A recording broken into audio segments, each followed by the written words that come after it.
Jadi begini, pemerintah Indonesia di bawah kepemimpinan Presiden Prabowo Subianto akhirnya berani mengambil keputusan besar. Stop ekspor gas ke Singapura, Malaysia, dan Timor Leste. Kenapa? Karena kita butuh.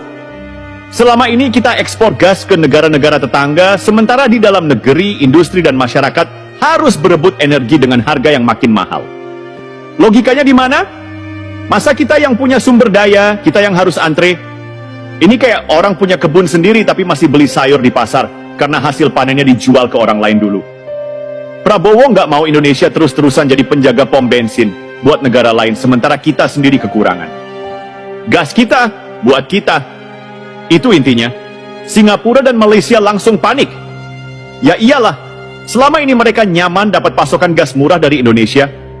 Singapura bahkan lebih dari 50% gasnya dari kita.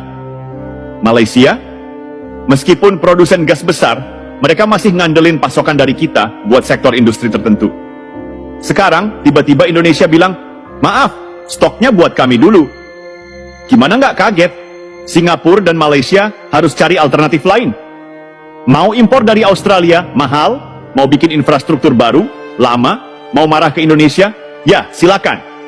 Tapi ini bukan soal suka atau tidak suka. Ini soal hak kami atas sumber daya kami sendiri. Mereka harusnya sadar, selama ini Indonesia terlalu baik hati. Sudah terlalu lama kita seperti pelayan yang rajin nganterin makanan ke meja orang lain, tapi lupa makan sendiri. Sekarang pelayan ini sadar, dia juga lapar. Banyak yang bilang, wah, ini kebijakan egois. Atau Indonesia nggak mikirin hubungan baik dengan tetangga. Serius?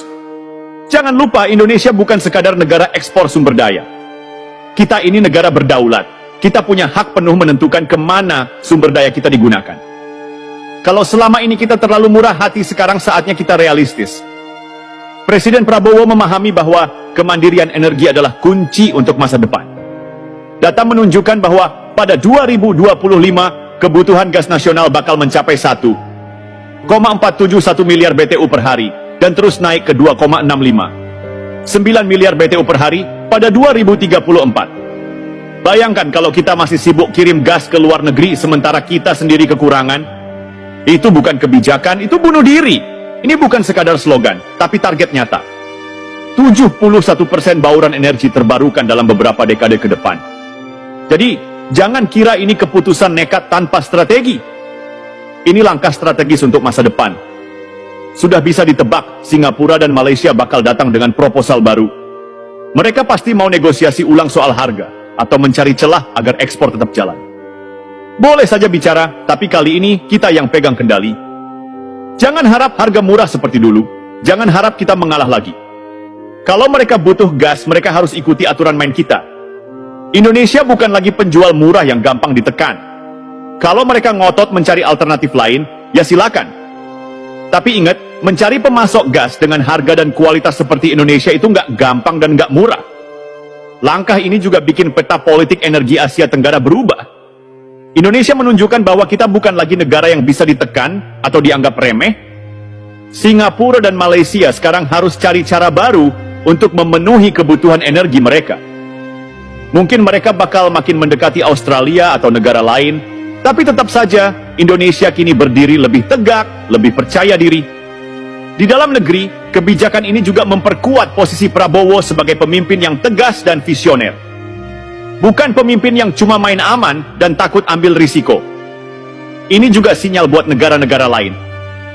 Indonesia bukan lagi negara yang cuma nurut dan mengikuti kemauan orang lain. Kita punya agenda sendiri dan kita jalankan dengan kepala tegak. Selama bertahun-tahun, kita seperti negara yang terlalu baik, terlalu murah hati. Sekarang, waktunya berubah. Gas kita buat kita. Ini bukan soal memusuhi tetangga, tapi soal menegakkan hak kita. Kalau Singapura dan Malaysia selama ini nyaman karena gas murah dari kita, ya, sekarang saatnya mereka tahu rasanya berjuang sendiri. Prabowo dan pemerintahannya telah mengambil langkah besar. Bukan langkah yang populer bagi negara lain, tapi langkah yang benar untuk Indonesia.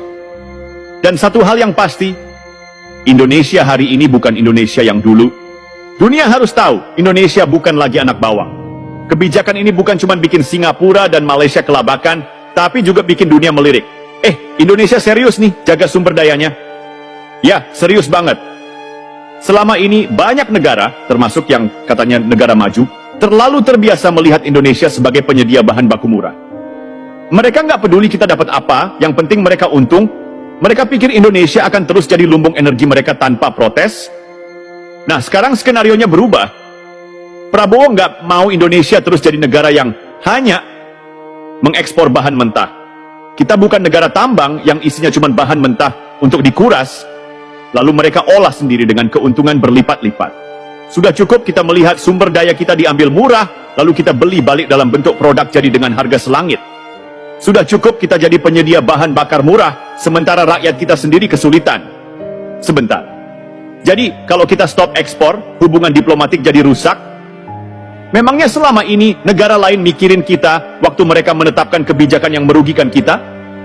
Ketika Uni Eropa melarang minyak sawit Indonesia, mereka mikirin hubungan diplomatik kita? Ketika Amerika dan sekutunya mengatur harga nikel dan baja dunia supaya mereka untung, mereka peduli kita rugi? Ketika kita dibanjiri produk impor murah yang bikin UMKM kita mati, ada yang protes demi Indonesia. Jadi, kenapa setiap kali Indonesia pasang sikap tegas, kita yang disuruh mikirin perasaan orang lain? Kebijakan ini bukan soal permusuhan, ini soal harga diri dan